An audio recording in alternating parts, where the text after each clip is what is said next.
Hey guys, welcome to day number 3 of my adventure of minis for the 1 year moodiversary of our mixed media moods. So in the first video for this series, I showed you just this sort of like stack of stuff that I had, different odds and ends and cards and envelopes and things like that. So I just keep them all bundled together with a bulldog clip, and then when I sit down to work on my project for the day, I sort through it, I look, I kind of decide how I'm feeling that day and how big I want to work and what I want to work on. So this was a piece of watercolor paper that's about 2.5 inches tall by 10 inches wide. And I have sort of sitting here, I kind of realized that that is a little bit too long. I thought it was cool at first, the juxtaposition that it had, like that super long profile compared to all the other pieces I had in there.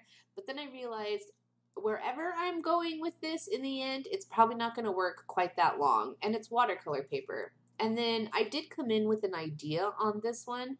I was really inspired by the picture of the raspberries in the top, and then in the top row, and also in that top row, there are some chunky X's that I really liked, and I decided that I wanted to use one of my new stamps for Viva Las Vegas stamps. So this is a mass-produced stamp, but it's made from a hand-carved stamp that I made. It's 6 X's, like little thick crosses, and I already knew that I wanted to stamp into some modeling paste. So I got out my favorite modeling paste. This is the Blick version, and it has this, if you've watched any of my videos, you've probably seen me talk about it before, but it has the most luscious, plastery feel when it's dry, where other modeling pastes sometimes get plasticky or they get like too hard. I don't like working in those. So I love this one because it feels like plaster, and it's smooth and a little bit chalky when it dries, and it feels very natural, which I really like. So I put a thin layer, well, I think I'll say a medium thin layer. It has some substance to it because I want to stamp into it, but I used a palette knife and spread that out around on my piece, and then I dried it a little bit so that the top was dry, and I stamped into it with my crosses. And then I let that dry. And now I've come back with the sort of more fuchsia color of paint that we have. And I showed you how the melon looks next to the fuchsia. So we have sort of like a, kind of like a warm orangey pink. And then we have this really sort of bright pink here.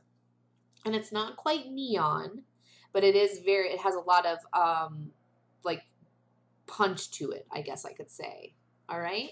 And then I got out my paint and I started adding it to this now sort of dimensional piece that I have. And I did use a lot of water because and this is totally personal preference, but I love watery acrylics. It's my favorite thing. So I put down some paint and then I put down some water, and I kind of used my brush to swish it around a little bit. And what's happening is the paint is going to settle in the recesses of that texture that I created. It's very cool. It's such a cool effect, and you could totally check it out in the close-up shots. I got out some Liquitex clear gesso, and then I also got out my powdered charcoal. And now I'm going to go back and forth between the powdered charcoal and the clear gesso and some water to create this sort of powdery charcoal watercolor effect. And I am always really drawn to pieces of artwork that have tons and tons of layers. Sometimes the layers are peeking through, sometimes they're just washed over each other, but I really like to have time to study and check things out and really get a feel for sort of what the artist was feeling when they were working on their piece. So that's what I'm doing here. I have paper. It was watercolor paper, by the way, which I bent in half and then just stitched together on the end. Then I did some modeling paste. I stamped into the paste with some texture. I have layered up some acrylic paint. Now I am turning some powdered charcoal into sort of like a watercolor, but it's permanent when it's dry because I added the clear gesso as well. So that's a tip. If you don't use clear gesso, then your watercolory powdered charcoal will stay watercolory and move. So yeah, I was really, really enjoying this piece, and I do quite a few things that I have to fix, and that's the belly of the beast, right? That's the nature of art and of filming a piece from start to finish, rather than creating a piece and then filming it as a recreation. So keep that in mind, because we're going to go through some ugly phases together here. And I don't mind at all. And I should say, I'm not sure if I mentioned the finished size, but the finished size of my piece, it's small. It's only 2.5 inches tall by 5 inches wide. So it's an itty bitty baby. I can't do too much on here or it will get really overwhelming. So I'm trying to keep that in mind. And I come in with that Granny Smith green that we have from Martha Stewart. And I'm just adding in some mark making. I'm still at this point having fun and trying things out and kind of figuring out where I want to go. So this piece ends up being very intense as far as color choice goes. And I really enjoyed that. I was inspired by that green thread that was sitting right next to the raspberries in the mood board, and I just needed to get some contrast in this piece. So that's where the green comes in.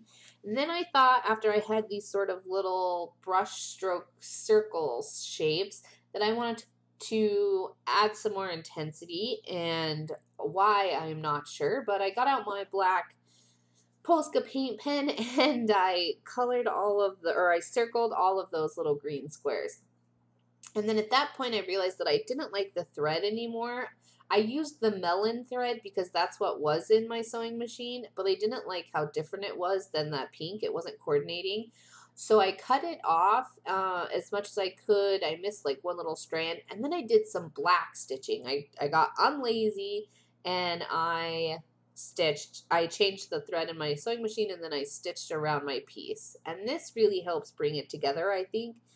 Also, when I draw around the edge of a piece or I stitch around it, it's to sort of hone and control the chaos.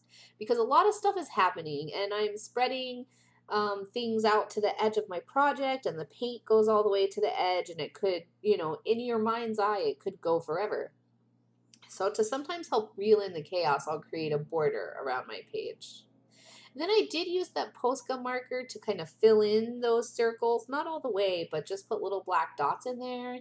And it's just really not coming together. Like, using that black Posca paint pen to circle my green circles, it just wasn't jiving. Like, it felt too street art on top of my sort of grungier style that I was playing in. Does that make sense?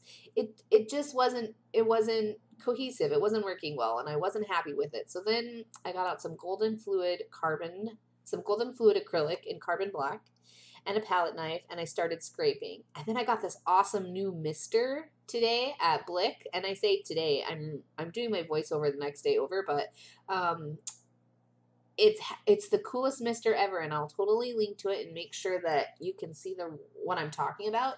It has the finest spray ever, and it was really cool. So I decided that I wasn't exactly happy with all that black either. So I sprayed, and the great thing about golden fluid acrylics is that they have a lot of movement to them.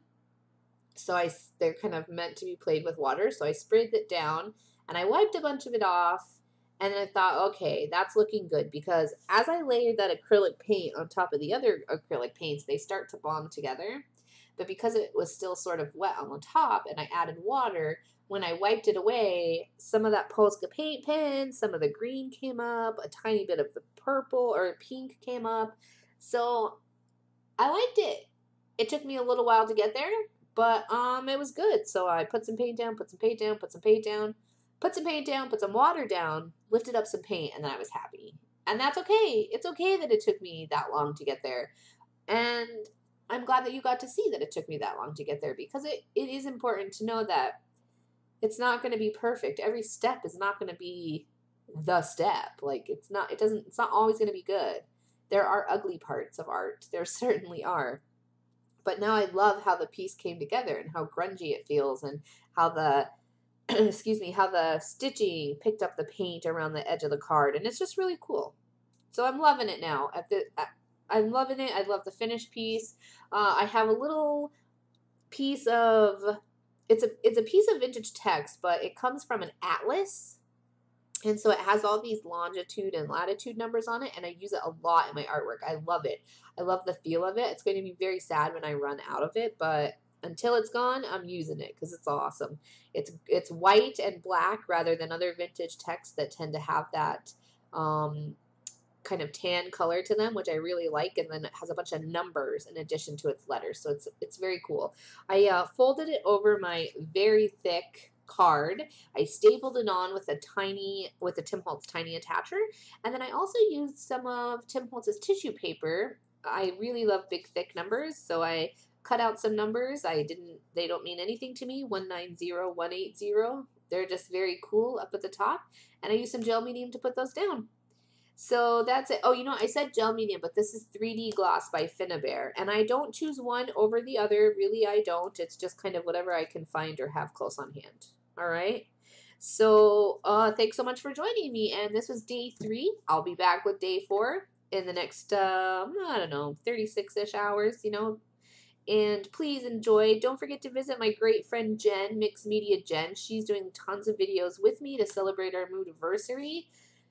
Check back, link up. Jen is giving away a handmade journal, you guys. It is so freaking perb. It's so cool. It has she makes the most adorable small journals, and they're so fun to work in.